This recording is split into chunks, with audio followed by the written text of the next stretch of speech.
the most successful, most reliable, and the most adaptable launch system ever built. The Russian R-7, in its now familiar configuration, housing the longest-running spacecraft in history, the Soyuz. The first Soyuz spacecraft would successfully reach orbit before the first successful flight of Apollo, and is still flying successfully to this day, over 50 years later.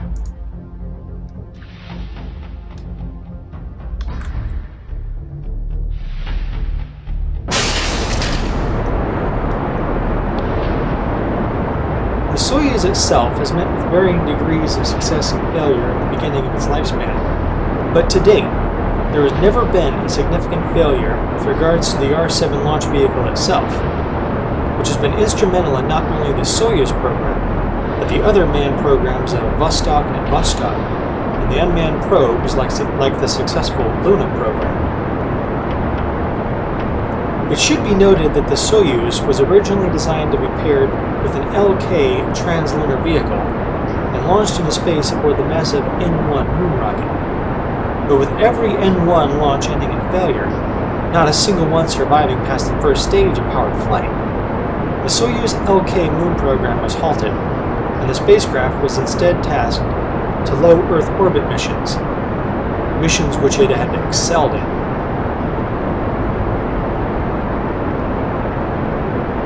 Through launch, we get a very similar situation that we had with Sputnik several programs earlier, but as we can see, the vehicle itself is far larger.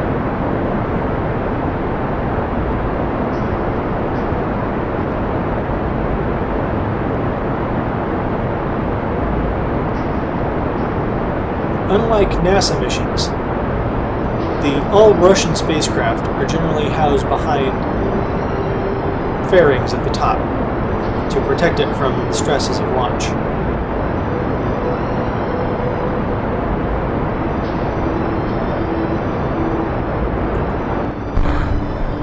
When the fuel is expended, the 4 booster sections strapped to the outside drop away.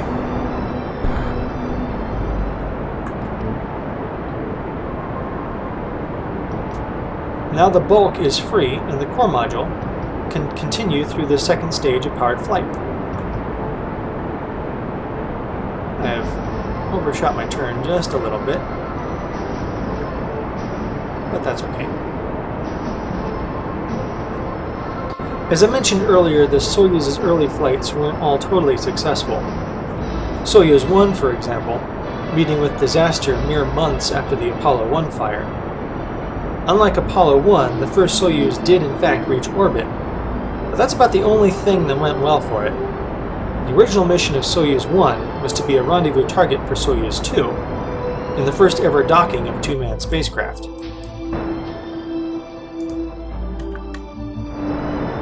When the solar panels wouldn't deploy, the guidance system was malfunctioning, and system after system failing on board and power dropping rapidly, it was decided to retask Soyuz 2 to instead fly as a rescue mission to recover cosmonaut Vladimir Komarov. Unfortunately, an electrical storm at the launch site had fried Soyuz 2's electronics and it couldn't launch, leaving Komarov all alone in orbit. As we see the core module exhaust its fuel, the Soyuz can begin its third stage of powered flight. And here is where the variability of the R-7 comes into play, as it's capable of being mated with a dozen different types of booster configurations. After reaching sufficient altitude, the escape tower jettisons and protective fairings break away, exposing the spacecraft underneath.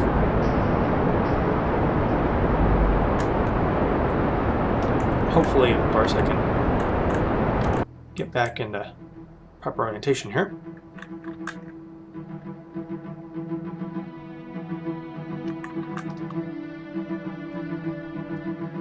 But back to our story for a minute. Komarov was left with no statistical chance for survival. The guidance was off, the power was failing, and they'd even called in his wife to say goodbye. Even during the re-entry burn, the modules didn't separate cleanly, and it was clear the Soyuz program was intent on claiming a life. But despite all of this, Komarov guided his vehicle to a safe re-entry through the atmosphere, defying all the odds and overcoming all of the malfunctions. All, that is, except for design flaw. When the decision came to enlarge the heat shield, they required a larger parachute to compensate for the increased weight, but did not enlarge the containment unit, instead having to stuff the larger parachute in with sledgehammers. And as Soyuz 1 dropped in altitude, the parachute did not deploy properly, getting caught within the mechanism and twisting up and tangled, and the new spacecraft smashed into the ground. Unlike Vostok, the Soyuz was not equipped with ejection seats. Unfortunately, this had actually claimed the life of cosmonaut Vladimir Komarov. But to this day, a memorial dedicated to his life and his sacrifice is sitting in the Sea of Tranquility on the lunar surface.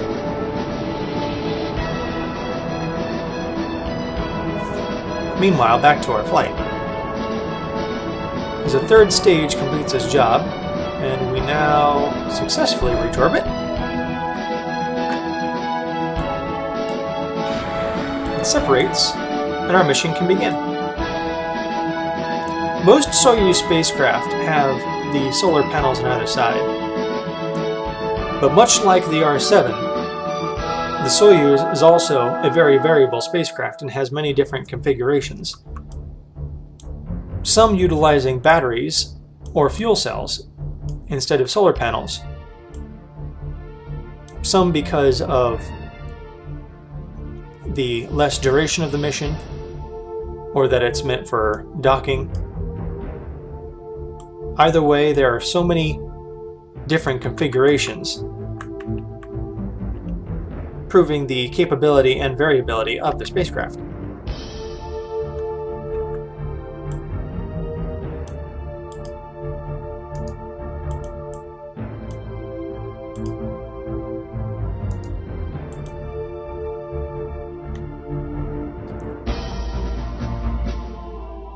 But now we're treated to the familiar Soyuz appearance, or we would be if we had the solar panels out on either side.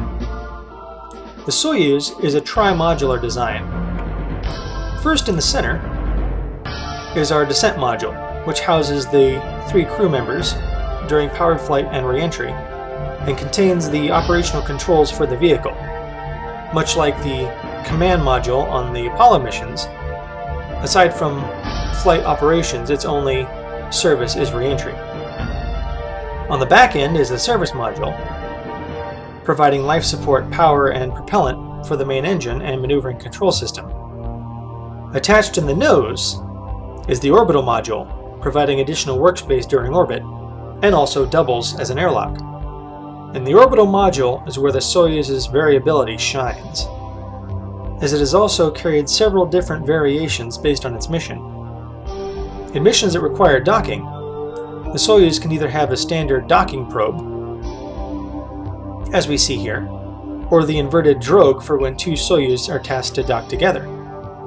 In other cases, it has omitted a docking node entirely, and instead housed a telescope or orbital observatory. This orbital module approach has served the Soyuz extremely well, scientifically of course, and would have continued to do so had the moon missions occurred. But with the N1 scrapped, the docking module would receive the most use, as Soyuz would become integral for the Salyut space station projects, similar in approach to America's Skylab, which would be the basis of Mir, the first ever modular station constructed in orbit. And it could not have been done without Soyuz. Today it serves as the primary vehicle to send crews to and from the International Space Station, and is likely to continue for the foreseeable future.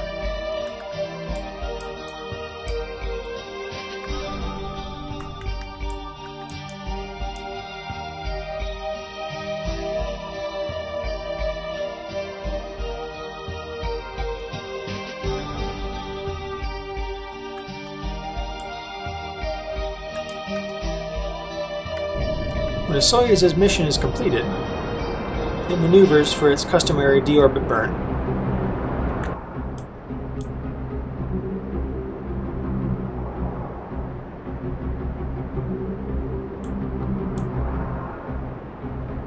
which will take a while.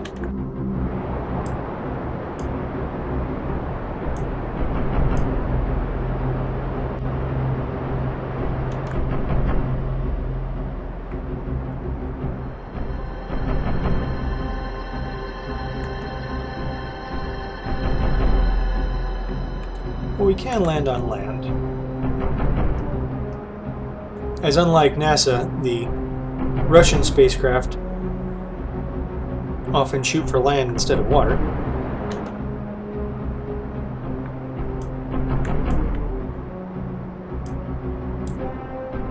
But I'd like to not have to.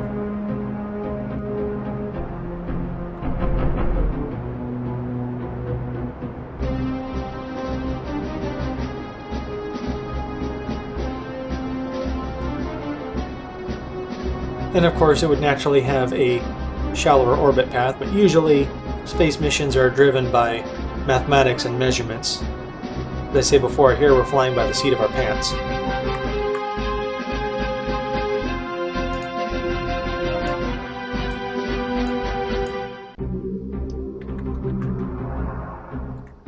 So once the deorbit burn is completed, the modules separate.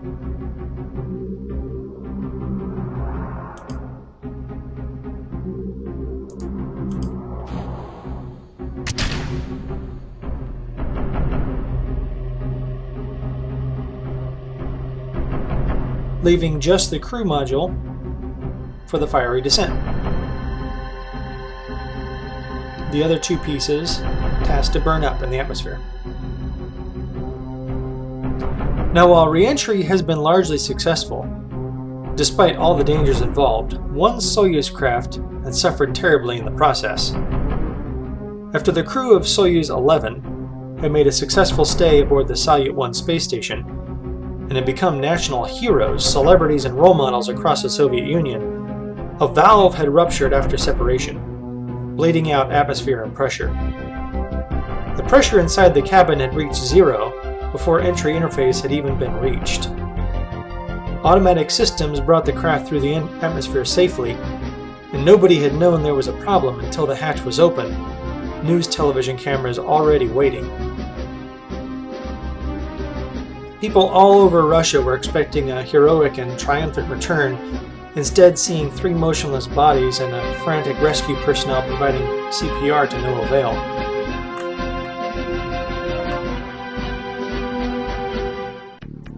It is ironic that after the media circus of Apollo 13 and how the world came together to bring a crippled ship home, Russia abandoned its secretive approach and displayed their cosmonauts as heroes, only to have that first transparent mission end in greater disaster. NASA had shared its heartfelt sympathies at this tragic moment, and stranger still, it may have been the catalyst that eventually led to greater cooperation between the Russian space program and NASA. 4 years later, officially ending the space race in the symbolic joint mission of the Apollo-Soyuz test project, in which Soyuz 19 was joined in orbit with Apollo 18, and a special docking adapter for the first international space mission in history.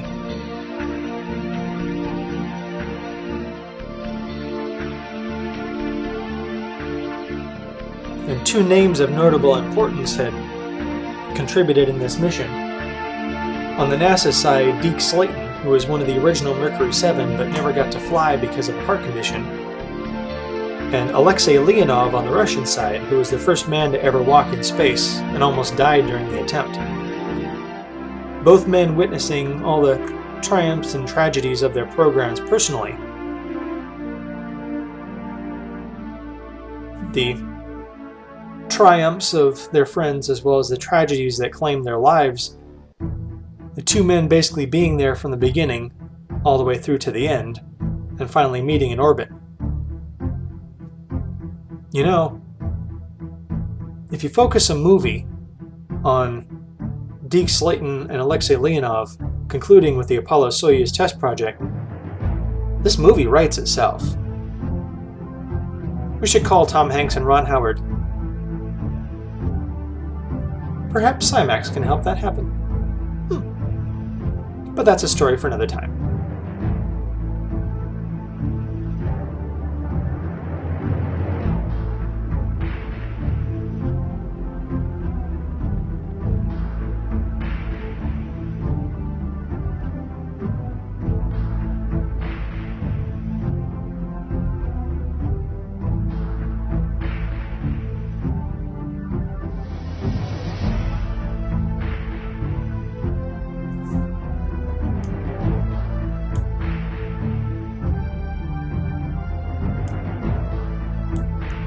So as Soyuz completes its descent,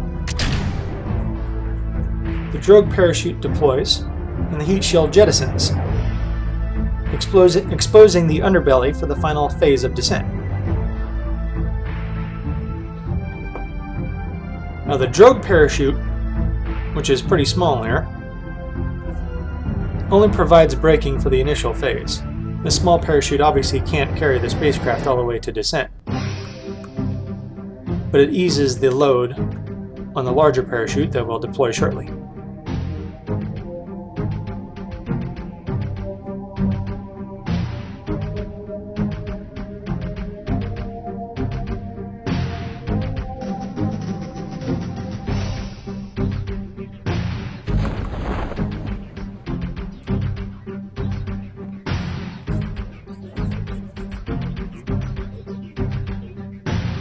And even with the large parachute, descent is still a little quick. And on top of that, the spacecraft was designed to land on land. But there's one final piece of the Soyuz. As we speed up for the final drop. For those who have seen the movie Gravity, probably know what I'm about to allude to.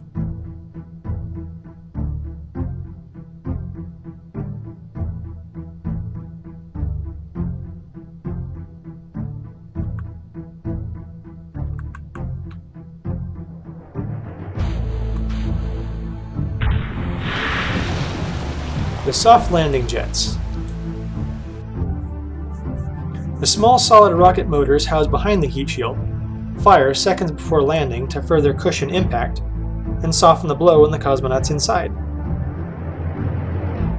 And with the safe return, I'd like to thank you for joining us for this program. I am K1, and you have been watching KerbalOdyssey on SciMax TV, the sci-fi view of the universe.